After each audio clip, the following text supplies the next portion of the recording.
Hi, I just want to talk about my top 100 survival items and tips.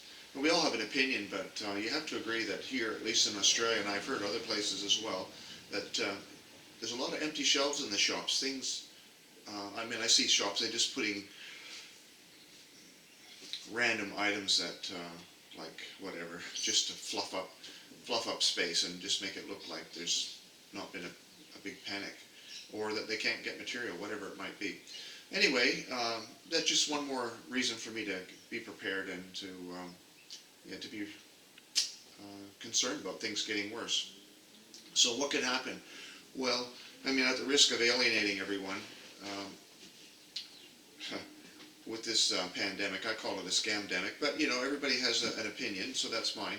But I think we've been primed for a more severe pandemic, and what a great way to control riots, crowds, people, to bring in a police state without anybody really complaining about it, though there's a few people complaining now.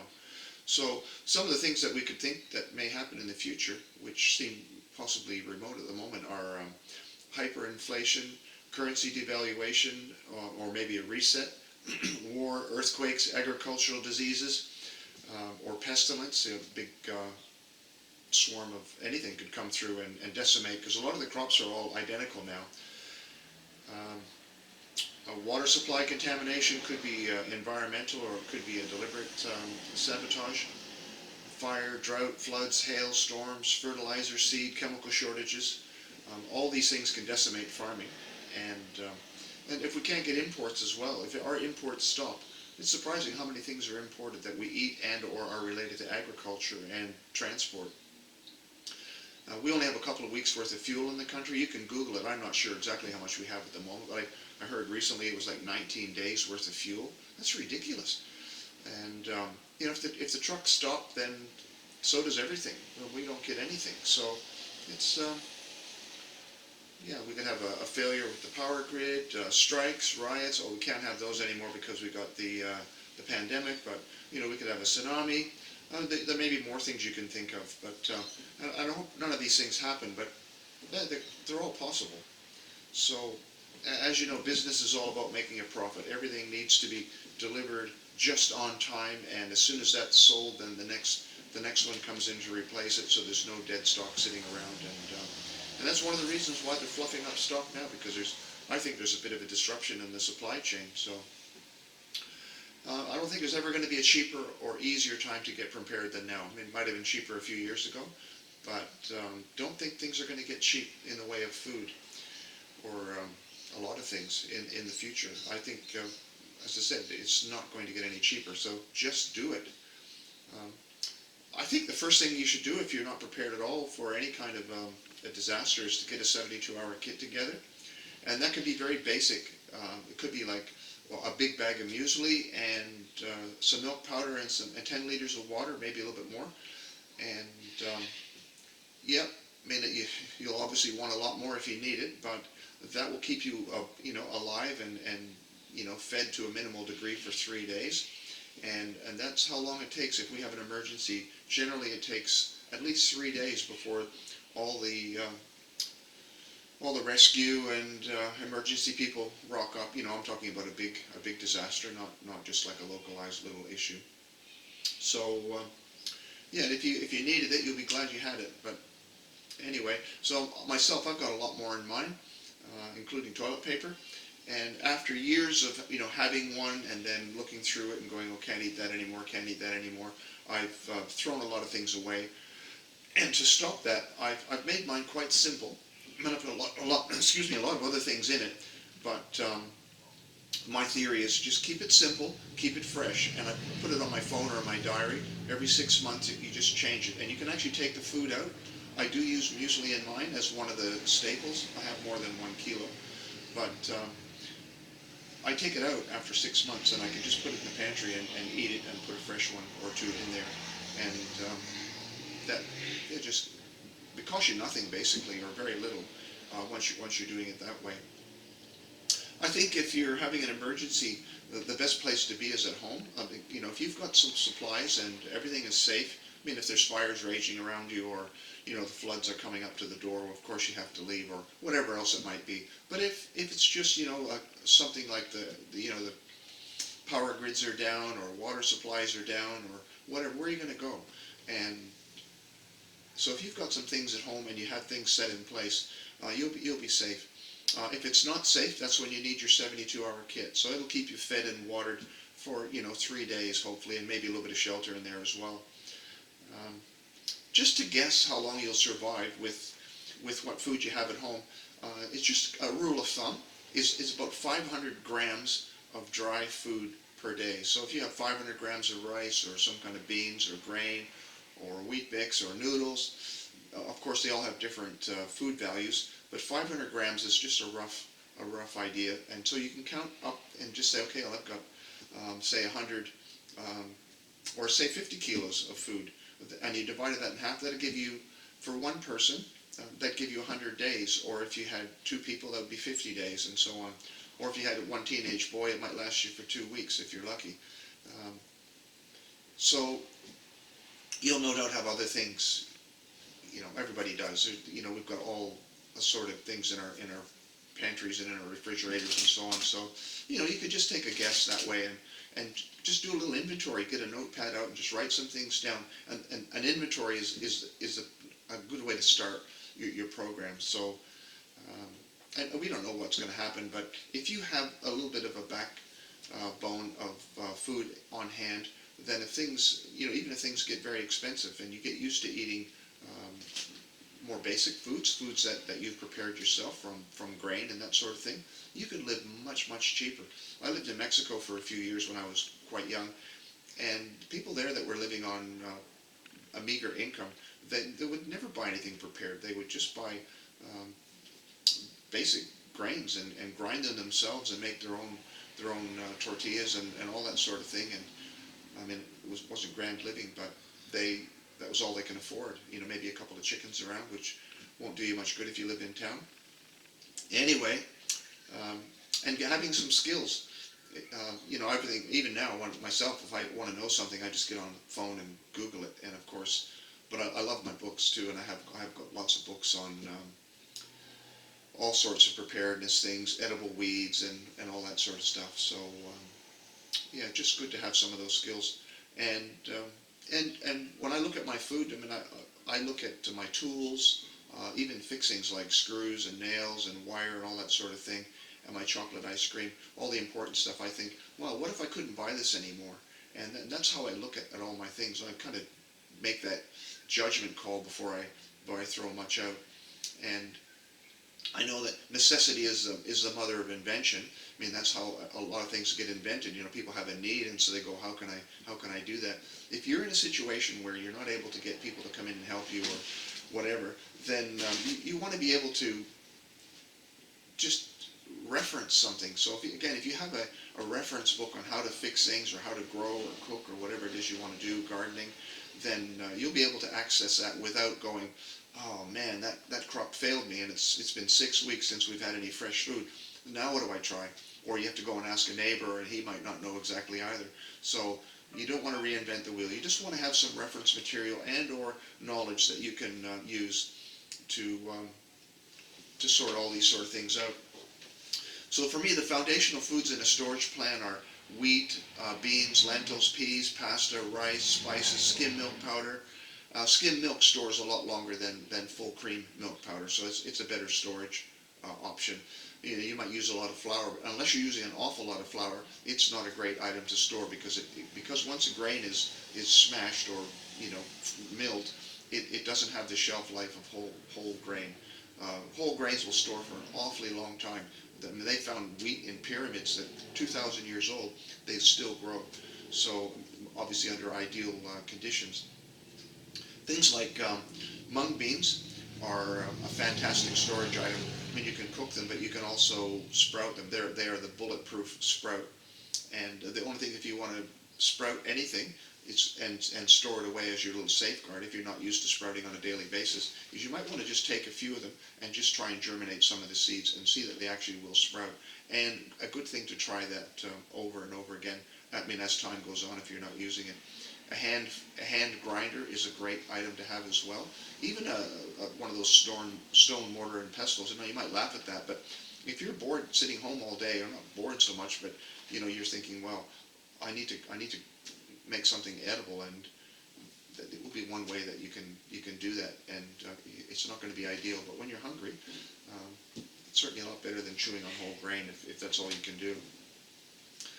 Um, I personally like lentils as a storage item because they're very nutrient dense and they cook really quickly. So when I make my curry in a hurry, it's quick to make. You don't have to sit there and boil it and soak it for 6 hours and all that sort of thing. I find Asian grocery stores are a great place to get bulk of a lot of things. Like the big Asian grocers, you can buy your oils, sugars, salt, spices, coriander seeds, all that kind of thing. And you can look at wholesalers as well if you're thinking, okay, I'm going to bulk up and get some good quantities of things. You can start looking at wholesalers. But just because it's wholesale doesn't mean it's going to be a lot cheaper than the Asian grocer. So just check everything out before you make a big purchase. Check your use-by dates.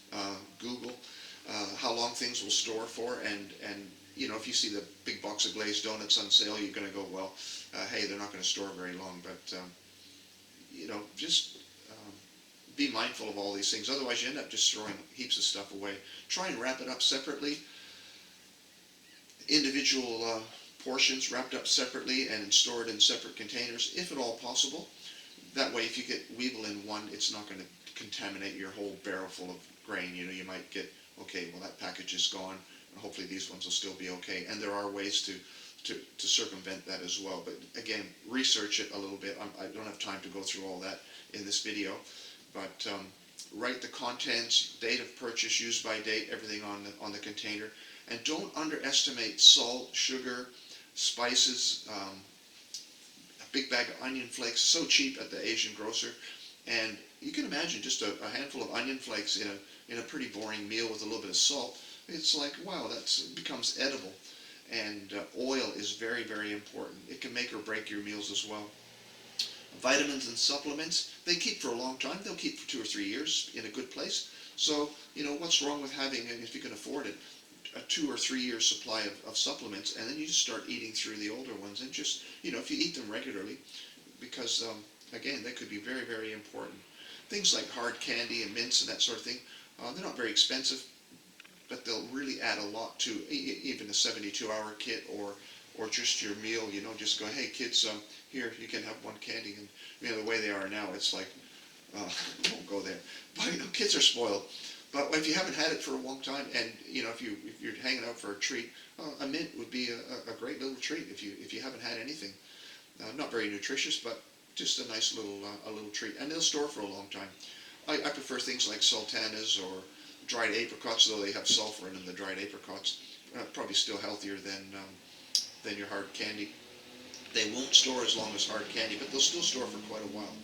So just make sure you use what you store, otherwise you just end up having wasted food. And I look at food and other things like insurance. I have insurance and I pay the premiums and I'm still alive, so my funeral insurance, I'm not using that, not getting any value out of that. But if you have food, you can trade it, you can eat it, and I consider that a great insurance as well. So before we talk about all the gadgets, a first aid kit, along with a few extras, things that we use a lot of, like Band-Aids and maybe cotton swabs or balls or whatever, magnifying glass, razor blades, box cutter, needles, maybe some light fishing line. Hey, if you can afford it, just go out and buy a great big kit. But if you can't afford it, then just getting a basic first aid kit with a few extras, like hydrogen peroxide or rubbing alcohol, will make it a lot more affordable. Medication is something you'll have to talk to your doctor about. If you are on some sort of medication that you need on a regular basis, you'll need to talk to your doctor, and hopefully they'll be understanding. If you're on opioids, you're probably not going to get a big script for that. That's something you'll have to work out with some guy on the corner. Sturdy work shoes, walking shoes, work gloves, sanitary gloves, hand sanitizer, bleach, disinfectant, extra soap, shampoo, toothpaste, deodorant, sanitary napkins, cloth diapers if you have kids. Those are all just great things to have a little bit of extra. But I've heard people say, if you think you're going to need it, buy 2 of them, because I don't want to put the fear of death into everybody, but we're I think we're in perilous times, so it's just good to think about some of the things that I'm talking about here and go, okay, yeah, well maybe I should get a bit more of this or a bit more of that. Cast iron cookware, well, we all have our cookware.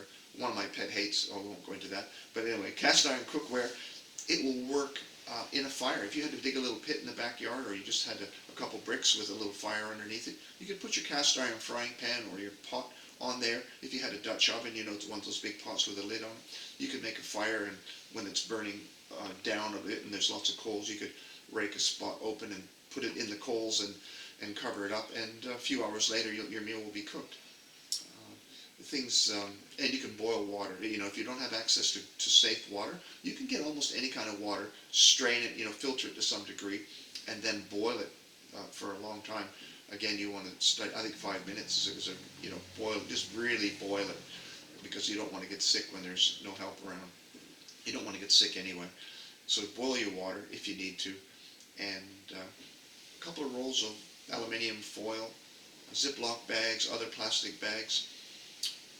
A good thing to have is a sharp axe, a hatchet, a big machete, other big knives. A spade is one of the most important things you're going to need for in the survival situation, depending on what you're doing, of course. Plenty of matches, cigarette lighters, candles, fire starter, flashlights, lanterns, some oil, of course. You know, and again, you don't have to get all this stuff, but you can look at it and go, well, I've got a little solar charger, I've got this lantern which I can charge up. I mean, I wouldn't want to be restricted to having just one. You can get wind-up powered, you know, flashlights or torches, or wind-up radio or battery-powered radio with some spare batteries. Lots of spare batteries. A fire extinguisher, a great thing to have in the house. I mean, if things are burning all around you, you want to have a fire extinguisher. Those cheap solar lights, I don't like them, because you get them and they only last for a few months and then they seem to die in the yard. But if you get them, you can get 2 or 3 of them. Test them to make sure they work, and then bring them in the house and just put them in a safe place, and check them every 6 months when you're checking your 72-hour kit. Check your use-by date on your garden seeds and on a lot of different things. But check these little lights, put them out for the afternoon or for the day, bring them in at night, and just sit them there in a dark corner and just see how long they actually give light for.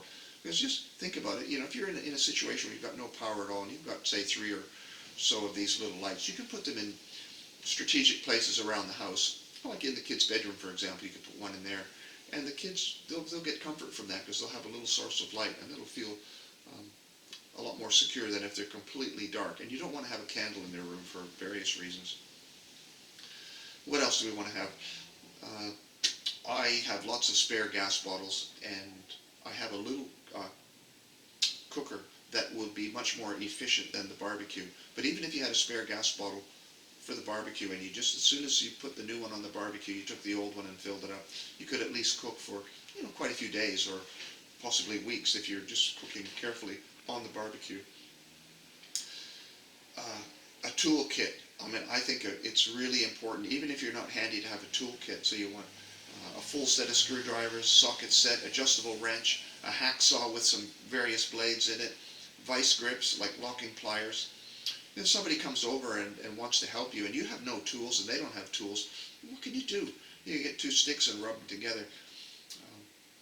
You want to have a good sewing kit, just to be able to modify, repair clothing, that sort of thing. You can get iron-on fabric repair tape. So I mean, you can just heat up an iron on the stove, and you could actually iron some patches on your clothing. It might be really important, might not be, but a good hammer, a sharp handsaw, again, a good axe, a spade, assorted nails, screws, duct tape, a roll of wire. Zip ties are amazing things. If you don't have one and you need one, they are really handy. And just get an assorted pack of zip ties. You can put a lot of stuff together with zip ties. Sheets of plastic. I've probably mentioned a tarp already. Poncho, a raincoat for everybody. And I keep saying good quality. Like if you're going to go to the dollar store and just get a cheap hammer, and even the nails they sell there, I mean, you try and pound them in and they just fold over. They're just rubbish. I'm not saying you can't use the stuff from there, but you just want to make sure that what you have in an emergency situation, or if things are getting tough, there's nothing more frustrating than just not being able to work with, having tools that are dull or useless are yeah, it's just very frustrating. So I can't emphasize that enough. Just, if you're going to get limited quantities, that's fine, but make sure it's good. And like a file, get get a good file. One good file, you can sharpen your machete, you can sharpen your axe. Imagine you get a little tree falling down in the driveway or on the road and you're trying to get out. You can't get over it. You get your axe out or your hatchet, you start chopping it and it literally bounces off the branch because it's dull. I mean, a lot of the things you buy from the hardware store, like the axes, for example, they don't have a good edge on them. You've got to put a nice edge on them with the file. Oh, and if they get dull, you can do it again. If you've got a sharp axe, you can chop through a lot of stuff. But if you have a dull axe, you're just going to look stupid and feel frustrated. Nothing worse than trying to work with something that doesn't work. A portable toilet. I think a great portable toilet now is great. But if you just get a 15 or 20 liter plastic bucket with a snap-on lid, I mean, you could put a liner, like a garbage liner bag inside it, and then you could, but I think it's very dangerous to try and carry that bag full of urine and feces in the bag. I mean, you could take the whole bag and then pull it out when you get to the location. But if you just have a bucket, you can use it. Everybody in the house could use it, and then you could put the lid on it, and you could walk over to the neighbors that you don't like and just chuck it on their lawn, or you could go a little further to the park or somewhere where there's, a bit of a bit of bushland or something, and you throw it in the bushes a long ways away from your home, and hopefully not beside somebody else's house. And that keeps your home environment clean. I mean, if you've got a toilet that's not working and it's just going to fill up and get so gross, and the flies are going to be coming around and all kinds of, they'll be landing on your food, or if you dump it in your backyard, again, animals, people walking through it, and flies and rats and mice. It's just something you just don't want. You just want to keep your place sanitary, because that's the next thing that happens after injuries in a disaster, is the diseases and all the things that happen from walking through, polluted water and all that sort of thing. So when we lived in an apartment once, we lived there for 4 years, I had 24 buckets of wheat under our bed, and I just stacked them. I didn't stack them, I just laid them out, 24 buckets, and I made a wooden frame, and it fit underneath a queen-size mattress, and we put my wife put a little thing over the top. You could not see that it was buckets of wheat underneath the mattress. So there's 20 buckets in 20 buckets in a 20 kilos in a 20 kilos in a bucket, and that I worked out, using the 500 gram principle, and that's basic, but that's 24 buckets with is 40 days per bucket of, so it's very basic, as I said, but you could stay alive for 40 days, and if you have other things to supplement with it, like oil and salt and sugar and spices and a few other things like your onion flakes and hopefully other food as well, you can make some palatable meals and survive for quite a long time. So I said, one bucket of wheat could keep you going. I mean, there's a lot of things you can do with it, which is another story, but that will give you 40 days. So we had 24 buckets, and we had 8 people in our household, so that worked out to 120 days of basic food just under a queen-size bed. So it just goes to show, even if you have a small space, you can get a lot of food stored away in there, and there are ways to preserve that wheat so that it won't get weevily and won't go off. Water is a very important thing as well. You need to have a good quantity of water, even just get water, whether it's barrels or containers of water. You want to have water purification tablets, or even bleach will work. Put I can't remember exactly, but like 4 to 6 drops of bleach. No, I hate it. I don't even like city water. We have tank water, and I just love rainwater. But it'll keep you alive instead of getting sick with waterborne bacteria or whatever. You just want to be able to either boil that water, really filter it well. I have a couple of really good filters, so I could run it through a filter and give it a boiling, and I'd be quite safe. Even the filter, if you get a really good filter, it can probably take most of the bad stuff out of bad water. But anyway, a rainwater harvesting system. Yeah, and you can if you have tarps and plastic and hopefully other things as well, or even beforehand, if you have a system where you can go, okay, if things get tough, I'm going to cut this piece off the downpipe, and I'm going to be able to divert the water onto here and hope it rains, But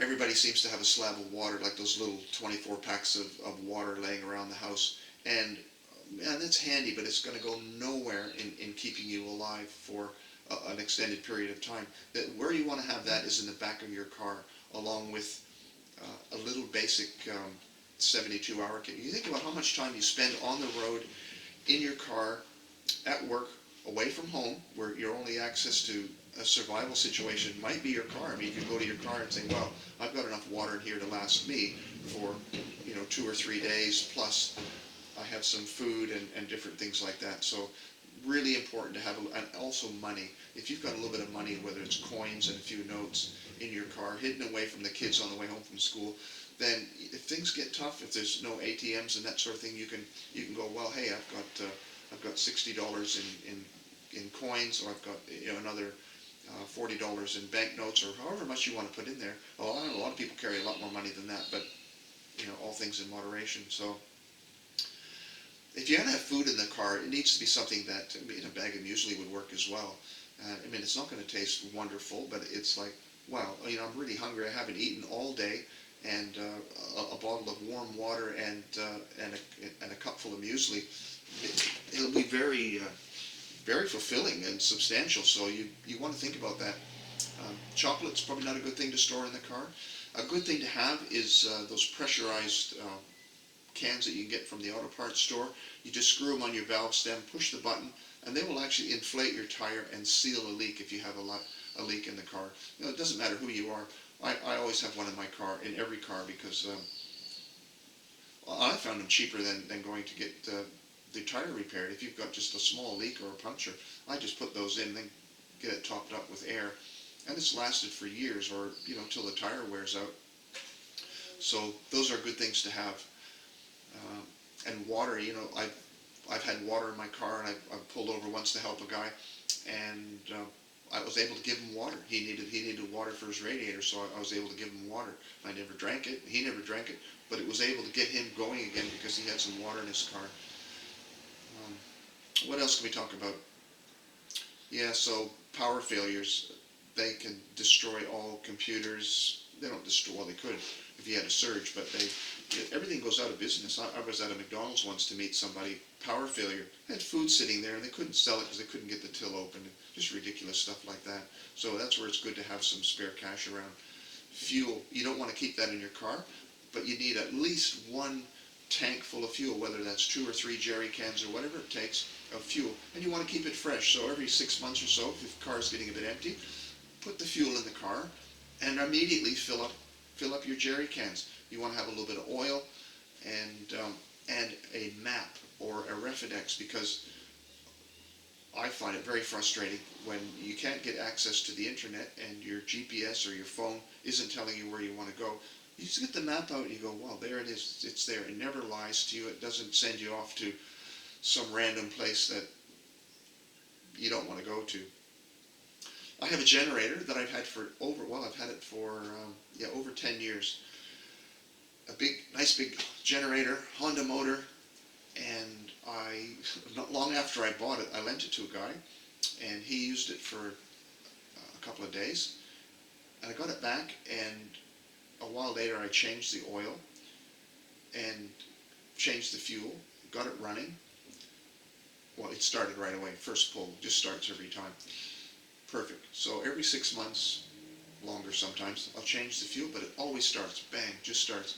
But it was 10 years, more than 10 years, since I've never used it, but this guy borrowed it, and we had some work done on our house, and we got a notice in the mail saying that they were going to kill the power in our suburb for the whole day on the date that these workmen were coming. And I said, no problem. I hooked up an extension cord, ran it up into the house, got the generator there, and I said, when you get there, just pull it, it's all ready to go. So they did. They pulled the cord, started, no problem, but no electricity came out of the cord. And so I checked it later, and the capacitor had blown inside the generator. And I thought for 10 years of starting it, running it, looking at it, thinking what a great bit of preparedness I've got. The stupid thing didn't even work. So of course I fixed it, but it just goes to show you cannot rely on anything. So in the future, I've got to plug it in and actually put a light or something on it and make sure it works, because it was ridiculous. It wouldn't have done anything for me.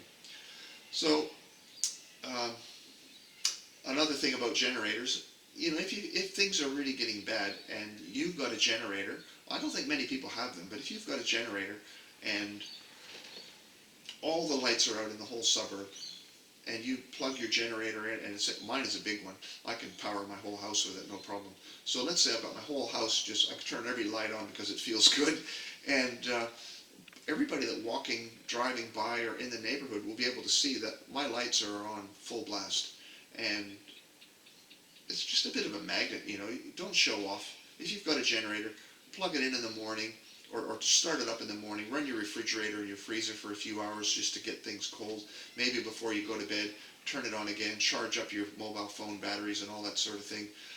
Keep your lights down to a minimum, and try to just, keep the curtains closed and running it, even is a noisy thing. Just be a little careful. And the same with your food.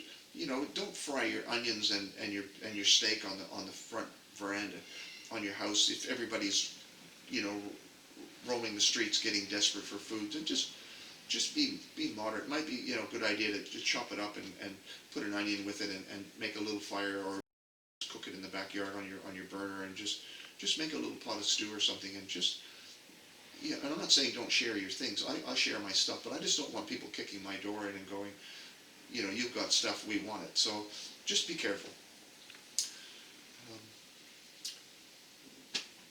Silver and gold coins, jewelry, and all that sort of thing could be very valuable if things get really bad and the currency collapses or something.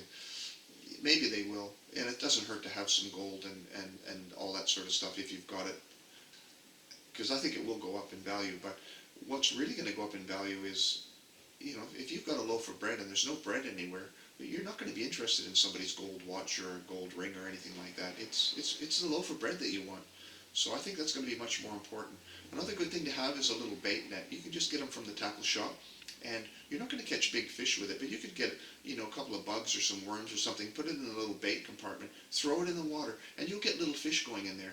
And they may be nasty little fish, but the same with fish hooks. If you get tiny little hooks and a little bit of bait, which is usually you can get a worm or something like that, then you can catch little fish. Little fish are much more plentiful than big fish, and they're stupider. Like, that's how big fish get big. So easy to catch little fish, easy to use a bait net, but and if you want to catch big fish and you've got time and you've got big hooks, well, go for it. You might have all day to be fishing, but if you really need to count on something, I think you'd get a much greater chance of getting small fish than big fish. Rat traps, mouse traps, poison, then it's been done. People have eaten rats and mice, and we won't want to go there, but rats and mice carry disease. They'll destroy your food. They'll bite kids and people that are sleeping at night, so they can be a real threat. So, and if things fall apart, like if everything falls apart and there's rubbish sitting outside everywhere and regular food supplies are disrupted, rats and mice will explode in numbers very quickly. So you just want to be able to keep them under control. Bug spray, mosquito repellent, but fly spray and all that sort of thing. Again, just to keep yourself prepared for, because you're not going to be able to call the pest control guys. So you just want to be able to keep these things under control. One bicycle, I think, is a great thing to have. Have a bicycle, a tire repair kit, a hand pump. Everybody can just plug in now, but you might not be able to. A hand pump, they just don't go away. And you can pump up car tires or anything with it. It takes a little while. So, I've probably missed a lot of things. We're going to talk about gardening a little bit. Gardening takes a few things. You need some space. You need good soil. You need seeds.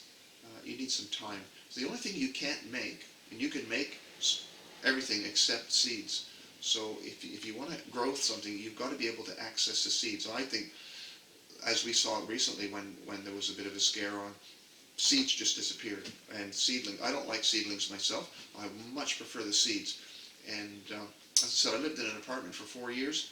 I still had a whole stash of seeds, and I had some garden tools. If you could have only one tool, it would be a spade, one good garden spade, and the seeds. And if you want to grow something, the fastest thing you can grow are bean sprouts, and again, mung beans are the best you can grow. Within 2 or 3 days, you'll have fresh greens that you can eat. They are almost bulletproof. Cooler weather, hot weather, they just seem to grow, and yeah, they're just a really reliable crop. They're cheap too. Again, go to the Asian grocer, you can just get sacks of them. And I think it's a good idea to have several sacks. Again, wrap them separately, keep them in different containers, just in case one gets weevily. Um, I had, once I had a whole bunch of wheat that had gone weevily, and at the time I was eating wheatgrass. It was just, I mean, literally full of weevil. There's no way in the world you could eat it. But I took this weevily wheat and I spread it on my trays of soil, and I covered it with a little bit more soil. And within a few days, I had wheat sprouts growing. And of course, the ones that are eaten and full of weevil aren't going to grow. But in amongst that, there were still good seeds. So this is just something to be mindful of. And you might say to yourself, well, I'm only going to grow a garden as a last resort. And fair enough, I like gardening, but if you don't like gardening and you would only do it if you absolutely had to do it, well, just make sure you have the things to do it with. Well, you want to have some knowledge, and or you might want to look at your circumstances and go, maybe I should get some potting mix, whether it's a trailer load or a few bags full of it, and or some fertilizer, some bug spray, some dusting powder. You want to have the spade. You need to have a good spade. And seeds. You cannot get away with seeds. Now, I grow enough lettuce for 3 families. I grow it regularly. And what I'll do, when you get a pack of lettuce seed, though I've noticed recently that when they started restocking the shelves with lettuce seed, and I collect my own seeds, I don't even need it, but I do have packets of different varieties of lettuce seed, just in case. But you get anywhere between 500 now with the ones that they cut in half, but normally you get 1,000, 1,200 seeds in a packet of lettuce. That's an enormous amount of lettuce. And I see people put it in a very small spot, and that's the biggest mistake that I see people do. They get shallow garden, they put all the seeds in, and of course they all grow, or a lot of them will grow, but none of them will mature or amount to anything. I very carefully take about 50 seeds and I sprinkle them in a box with soil in a sheltered place, and almost every one will germinate. And then when they get to about that size, I dig each one up and I transplant it where I want it to be. And sometimes 1 or 2 will die, but generally they all live. And even if a third of them lived,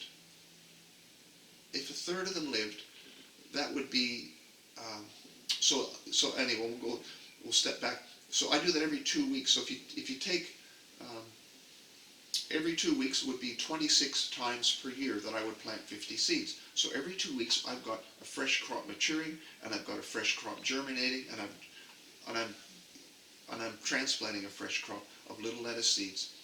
So that is 1,300 seeds. So if you had 2 packets of 1,000, that would be way more seeds than you need. Of course, you don't want to rely on 2 packets of lettuce seed. They're so cheap anyway, relatively speaking. It depends what brand you get, of course. But so that would provide me with 3 heads of lettuce, or I don't use the heads. I like leaf lettuce because you can just harvest it gradually.